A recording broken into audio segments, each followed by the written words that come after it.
god pomislim na Boga, ja ga zamolim da mom narodu podari istine.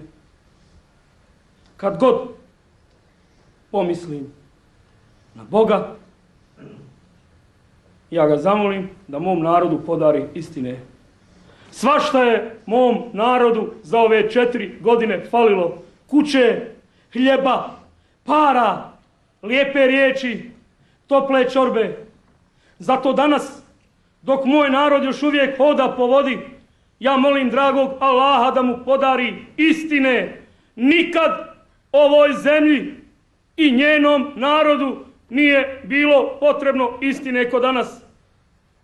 Kad u zemlji Bosni bude istine koliko je u njoj svježih mezarluka, kad u zemlji Bosni bude istine koliko je u njoj amputiranih ruku i nogu, kad u zemlji Bosni bude istine koliko je ima u nerođenom djetetu silovane zorničke ljepotice, kad u zemlji Bosni bude istine koliko je u njoj krvi prolivene, kad prestanu svi bošnjački hateri, kad prestanemo hateriti jedni drugima i kad vratimo u sebe dio duše naših nena sa crno-bijelih fotografija iz 50. godina, kad neki važni Bošnjaci na vlasti budu bili s narodom, a zadrže čestitost, kad budu hodali sa kraljevima, a ne izgube običnost, kad neki važni Bošnjaci na vlasti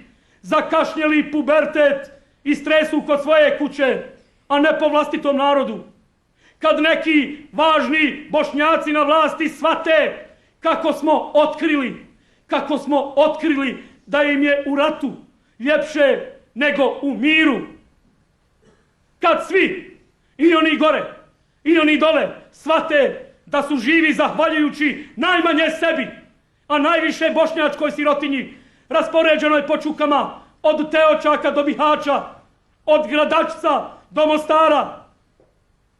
Kad na kraju krajeva svaki Bošnjak sam sa sobom u primačoj sobi, svaki Bošnjak sam u primačoj sobi obavi razgovor, jel on to voli Bosnu u sebi ili sebe u Bosni, tek onda moći ćemo stati pred ogledalo i onom preko puta reći Sabah hajrula insanu, a insan nije bolan lako bit, pogotovo danas i pogotovo u Bosni. Do tada, do tog dana, do te pojedinačne i kolektivne historijske odluke da postanemo ljudi, da podijelimo bol sa sopstvenim narodom, do tog dana kada ćemo poštujući oba dva krsta, poštujući i pečenicu i šareno jaje i Uskrs i slavu podići na najviše mjesto u kući Kur'an časni azimušan. Do tog dana mi Bošnjaci bit ćemo ništa, bit ćemo plastelin iz pernice nekog osnovca, a znamo šta se s plastelinom radi. Svaki dan od njega moreš napraviti nešto drugo, jel konja, jel tamburu, jebem ti više viceve o Hasi i Husi, dosta više te četničke podvale kako su najbolji ljudi koji se šale na svoj račun i kako Bošnjak valja svima, samo ne valja sebi. Inšallah, oca će Bošnjaci valjat prvo sebi, pa onda drugima. Mi smo narod koji 100 godina hoda po vodi i nikad nam obala nije bila bliža. Generacije Bošnjaka propadale su kroz tu vodu. Ginule bošnjačka mladost pod njestarskim močvarama, po Krimu, po Aleksandriji, po Galiciji. Za 7 država su ginuli Bošnjaci, nikad za svoju. Ginuo je Bošnjak Asker za cara Franju Josifa, za turske sultane, za Josipa Broza Tita. Šta smo mi kao narod za to dobili? Šta? Dobili smo u tabutu za redom. Dobili smo u tabutu za redom Husein-bega kapetana, Mehmeda Spahu i Džemala Bijedića. Prvi put kad Bošnjak vojnik gine za svoju zemlju, kad gine za miris anduza u kući rahmetli matere, kad gine za svoju jeribasmu i deku pod njom, prvi put kad Bošnjaci gube noge za svoju domovinu, a ne za nečiju tuđu. Nekima smeta tekbir, smeta im selam alek, ko da mi tobe jarabi sujemo kad kažemo tekbir i selam alek.